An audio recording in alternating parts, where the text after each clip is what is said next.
বিশ্বকাপের আয়োজন মানে বিশ্বকাপের যে সাপোর্টার হিসেবে আমরা যে বিভিন্ন পতাকা ফেস্টুন দিয়ে আয়োজন করেছি এবং সবাই আমরা খুব সম্প্রীতি সুন্দরভাবে একই সাথে খেলা দেখতেছি এবং মানে বিশ্বকাপটা যে আনন্দ উৎসবমুখর হয় এটা আসলে আমরা সবাই মিলে সেই প্রচেষ্টাটাই আমাদের মধ্যে আছে। ফেসবুকে অনেক দেখছি এই গ্রামের ভিডিও, মানে আয়োজনের অনেক ভিডিও দেখছি, কিন্তু আমার প্রত্যাশার তুলনায় এই গ্রামের মানে যে আয়োজনটা হয়েছে ওটা অতিরিক্ত।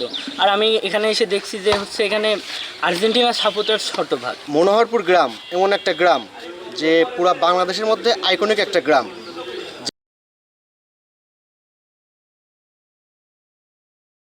যে গ্রাম এখন ফিফা ওয়ার্ল্ড কাপ ব্যাপী যে উৎসব উন্মোদনার মাধ্যমে এগিয়ে যাচ্ছে বা সবাই আমেজ নিয়ে বিশ্বকাপটা উদযাপন করছে, দেখে মনে হচ্ছে যে ইউএসএ, কানাডা, মেক্সিকোয় বিশ্বকাপ হচ্ছে না, এটা হচ্ছে বাংলাদেশের মনোহরপুর গ্রামে।